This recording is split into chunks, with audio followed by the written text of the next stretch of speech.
Hello friends, स्वागत है आपका मेरे चैनल सारिका गुप्ता व्लॉग्स में।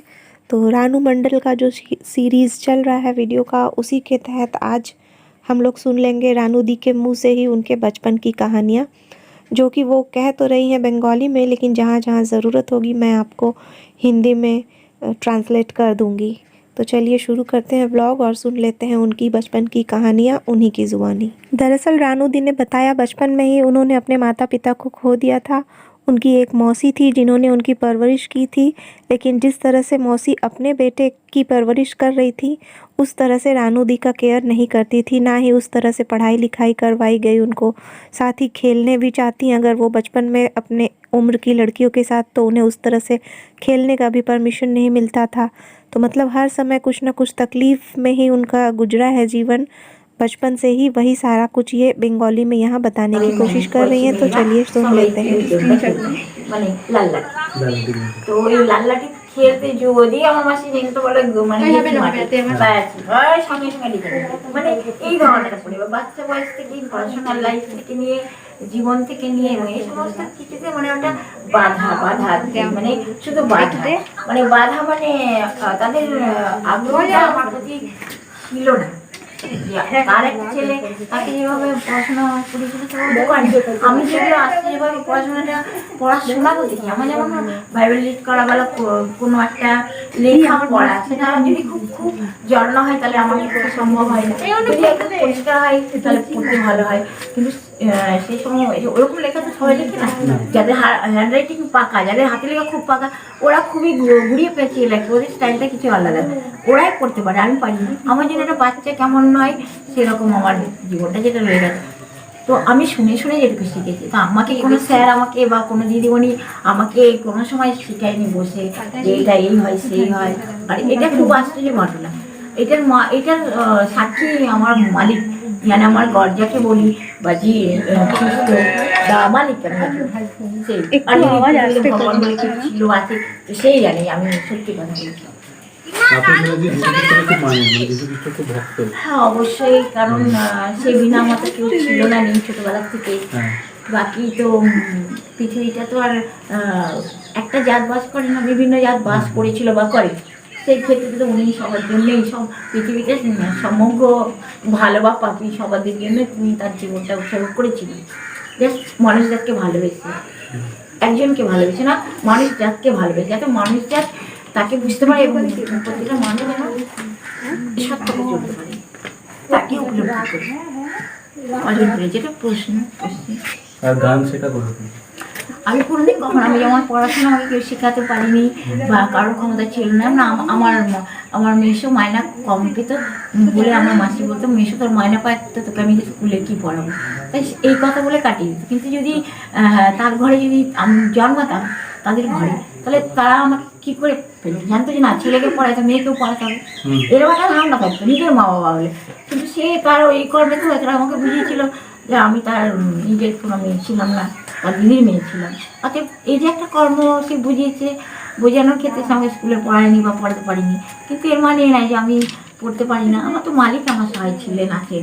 যখন আমার কেউ ছিল না তখন মা বাবা ছোটোবেলায় যেমন শো পিকচারের গানটা গাই আমি, সেই কারণে শো পিকচারের গান আমি কেন গাই, প্যাথেটিক দুঃখ, সেখানকার যে দুঃখের যে ভাগটা, সেই ক্ষেত্রে আমি গানটা গাইতে ভালোবাসি। কারণ আমার জীবনে ওরকম মা বাবার থেকে সন্তান দূরে দূরে মানে সরিয়ে দেওয়া এবং কোনো কারণবশত কোনো রিজন কোনো কাহানির জন্য সেই ব্রোকেন হয়ে যাওয়া বা আলাদা হয়ে যাওয়া, তখন সেই সন্তানটার কী অবস্থা, সেই সেটা বয়স বলো বা কোনো ছেলে বা মেয়ে, লড়কি আসলে লড়কা না, সবার ক্ষেত্রে বলছি, তাদের লাইফটা কেমন হয়, তাই জীবনটা কেমন হয়। তো আমার এই যে লাইফ, আমি এই জীবনে কখনো বলতে পারি, এটা তো আমার ইতিহাস, আমার লাইফ, আমার জীবন, মানে এই সমস্ত নিয়ে, মানে আমার যে একটা মা বাবা ছাড়া যে আমি জীবনে অনেক কষ্ট পেয়েছিলাম বা পেয়েছি, সে কথা তো মালিক সাক্ষী আছে, যে যতই বলুক না কেন। তো এইটা ফুলফিল করা তো খুবই কঠিন, সবার পক্ষে সমান না। মালিকের পক্ষে ছিল, সেও হয়তো চায়নি বা তারা আমার প্রতি কর্তব্য করতে করেনি। ইভেন যারা খ্রিস্ট ধর্মের যারা গডফাদার মাদার হয়, মা বাবা ধর্ম মা বাবা, তাদের যে রিলিজন একটা কর্তব্য থাকে, সেই কর্তব্যটা তারা পালন করতে জানে না, তো ধর্মকার্য বলে। এটা আমার প্রশ্ন।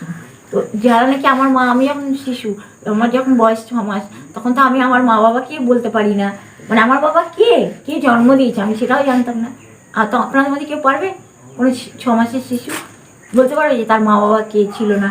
যখন সেই বাচ্চা বড় হয় তাকে শেখানো হয়, বা মা বাবা যখন সে বলতে পারে আমার মাকে মা বলে ডাকে, বাবাকে বাবা, তখন সে জানতে পারে যে সে তার মা বাবা, তাই তো? সে বাচ্চা যারই হোক না কেন।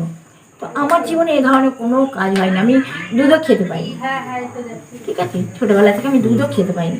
তো মা বাবার সন্তান তো মায়ের কোলে বড় হওয়া মানে তার সেইভাবে পালিত হয়, সেরকম হয়নি। আমার মালিক ছাড়া আমার কেউ ছিল না, কেউ নেই। এটা হচ্ছে সত্যি ঘটনা। আচ্ছা। এবার ভাইরাল হওয়ার পর তো মানুষ প্রচুর ভাইরাল হয়েছিল। তো ভাইরালটা কে করেছিল? আমার মালিকই তো। যখন নাকি আমি ওই রকম পরিস্থিতিতে ছিলাম রেলওয়ে স্টেশনে, তো সে চাইতো না যে আমি ওরকমভাবে থাকি, তাই জন্য সে ইমপ্রুভ করেছিল, যা পরিবর্তন, যে না ওরকম জায়গা থেকে সবসময়, কারণ ঘরে রাখা সবসময় সম্ভব ছিল না। ঘরে থাকতে হতো, থাকতে দেখা 1 সপ্তাহ 15 দিন এরকম খাওয়া রয়েছে, অথবা 1 মাস, তার বেশি নেই, 1 মাসও যেত না। তো তখন বাধ্য হয়ে যেতে হতো। এবার দোকানে হয়তো টাকা রয়েছে, দোকানে কিছু কিনতে গেলাম, দোকানে এত ভিড় যে আসাটা অসম্ভব হয়ে গেল।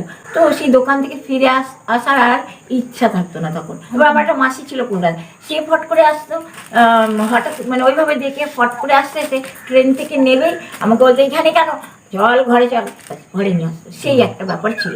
ঘরে রেখে যেত, খাবার দাবার যতদিন থাকতো খেতাম, আবার বাইরে বেরিয়ে যেতে হতো। মানে এটা আমাকে প্রেশারে বা জোর করে পাঠাতো, ঠিক আছে? এটা আমার স্বভাব ছিল না। এবার অনেক মানুষ আছে যারা এটাকে স্বভাবে পরিণত করতে চেয়েছিল, স্বভাবে, কিন্তু পারিনি না। আমি তুমি প্রত্যেকটা মানুষ নিজে নিজে জানে। অতএব সব থেকে বড় আমার গাইডনেস হচ্ছে আমার মালিক। আমার মালিক হচ্ছে আমার সব থেকে বড় গাইডনেস। অতএব আমার এই ব্যাপারে আমি এই ভাবি। तो फ्रेंड्स, ये देखा आपने, इसी तरह से रानू दी का बचपन बीता है।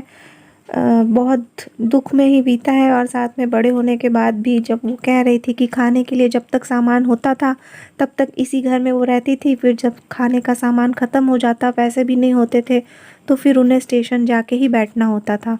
और एक बार जब स्टेशन जाके बैठती तो फिर वहीं रह जाती थी वो कई कई दिनों तक। उन्होंने बताया इस तरह से स्टेशन में भीख मांगना या वहाँ जाके बैठना उनका स्वभाव नहीं था, लेकिन उनकी मजबूरी थी, इसीलिए उन्हें करना पड़ता था, क्योंकि ना ही उनकी जो मौसी है या फिर उनकी फैमिली के और भी कोई, जो उनकी बेटी वगैरह, कोई भी देखता नहीं था।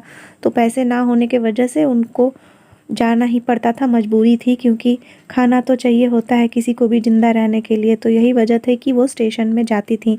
तो काफ़ी दुख में है, उन्होंने सब कुछ बताया बहुत डिटेल्स में, लेकिन सब कुछ बताने जाऊँगी तो व्लॉग बहुत लंबा हो जाएगा, इसलिए शॉर्ट रख रही हूँ व्लॉग को।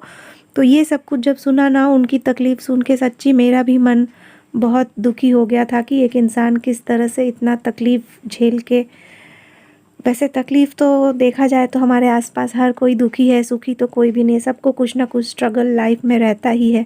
लेकिन जब किसी को फेस डायरेक्ट बोलते हुए इस तरह से सुना ना मैंने, तो मुझे बहुत तकलीफ़ हुई उनकी बात सुन के। तो खैर, जितना मुझसे हो पाया उतना तो मैंने उनके लिए कर दिया था, और फिर उनसे मैंने कहा भी था कि मैं फिर हो पाएगा तो मैं ज़रूर फिर से आऊँगी, और उनकी जो भी ज़रूरत की चीज़ें हैं, जो जो उन्होंने मुझसे मांगा है, वो सब कुछ फिर से लेके भी जाऊँगी। तो खैर चलिए, बातें होती रहेंगी। आज का व्लॉग यहीं ख़त्म करते हैं, और कल आपको दिखाऊँगी कि जो लंच हम लोग ले गए थे, वो लंच रानू दी ने खाया, उन्हें पसंद आया कि नहीं। और आज का व्लॉग कैसा लगा है ज़रूर कमेंट करके बताइएगा। अच्छा लगा है तो लाइक कर दीजिएगा, और न्यू व्यूवर्स जो हैं उनसे रिक्वेस्ट है चैनल को सब्सक्राइब करके बेल आइकन दबा लीजिए मेरे आने वाले वीडियोस की नोटिफिकेशन पाने के लिए। तो चलिए, आज के लिए बस इतना ही, फिर मिलती हूँ कल एक नए व्लॉग के साथ। तब तक के लिए bye bye, thanks for watching.